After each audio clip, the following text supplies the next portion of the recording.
Well, everyone, the Nexus 5 is one of those devices that came out so many years ago. And the funny thing is, this is one of those types of, phones that came out that really had a humongous effect on me, I think for a super long period of time. I looked at a phone like the Nexus 5, and I was genuinely very, very excited when this phone first came out. And this is one of those devices that I look at, and I don't know, it's probably not worth buying. But 11 years later, it is still absolutely a super crazy phone, and I still love this phone so much. We'll talk about it throughout this whole entire video, but if you do want to pick up some phones that I would recommend buying this year, links will be down in the description. You can get them from there, and you can help support the channel at the exact same time. Now, the very first thing I want to kind of throw out there is that this phone was made by LG. It came out in 2013, and on the outside, this was still a genre of phones that Google was making that weren't like the super most expensive phones of all time. These were fairly cheaper phones that you could kind of purchase compared to the competition, and I think that was a very cool thing that Google and LG were doing at the time. Now, they made the Nexus 4 right before this, and I loved that Nexus 4. I use that phone every day. It was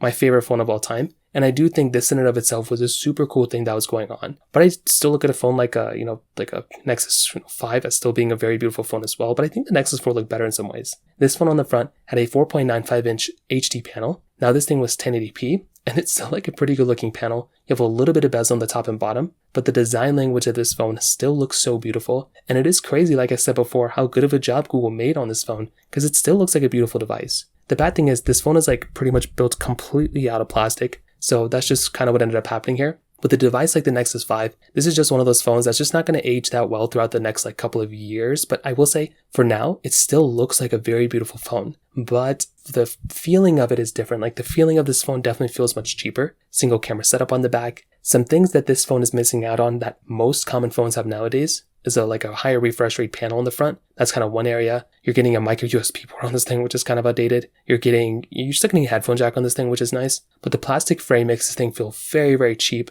On top of that, some other things. This thing definitely, has aged. No wireless charging, no reverse wireless charging, no IP certification either. There's a lot of things within this phone that definitely don't age the best, but I still think it's okay for a lot of people. It's definitely not the worst phone of all time by any means at all. So from that side, that kind of covers it up on the outside. In terms of the camera, I don't want to harp on the camera too much here because it's a pretty basic setup. It's a single 8 megapixel standard camera on the back, then a 1.3 megapixel camera on the front. So this type of camera, like I said, it's a fairly basic type of lens. There's not really anything super crazy going on here. It's a good looking camera to kind of say the least, but at that time, it really wasn't even that good at the time. 1080p at 30 on the back. LG didn't really have the best cameras of that time. They were fairly basic for the most part. But I do think of phones like the, LG G2 that came out around that time. That had a really good camera. This thing was kind of a watered down one, but what are you going to do? When compared to today's sensors, definitely not the best thing. You're missing out on multiple cameras, no 4K at any resolution, and that front camera is very, very bad. So I do think this in and of itself is another very, very interesting thing that was kind of going on here as well. So from that side alone, that's kind of another big thing going on here as well. On top of that, I will say some other things, when it comes down to the whole entire, the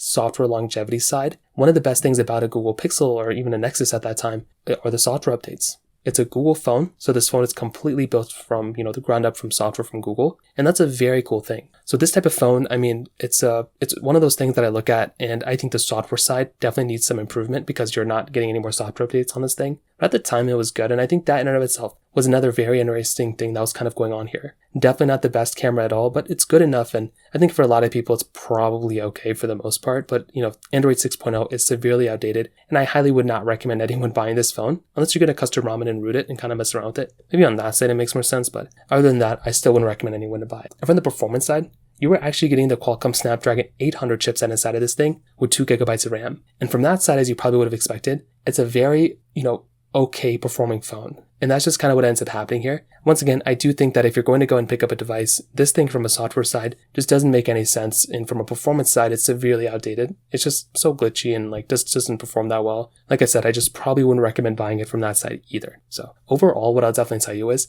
I do think for the most part, if you're going to go ahead and pick up a phone, this thing just doesn't make any sense to go and pick up. It's so outdated. It's been outdated for a long time. But it's very interesting to look at a device like this because in so many ways, it still is a very interesting phone. Although, like I said, I wouldn't recommend anyone to purchase this device, I'm still kind of shocked how good of a job Google and LG made, at this time of this phone. And like I said, please don't pick it up. Buy something that's still supported like a 2021 phone or above. But the Nexus 5, that's kind of how it holds up in 2024. If you have any other thoughts or questions, let me know in the comment section below. Hit the like button, that will mean so much, but definitely hit that subscribe button. More importantly than everything else, I love every single one of you guys. Hopefully I'll catch you guys in the next video. Peace out till then.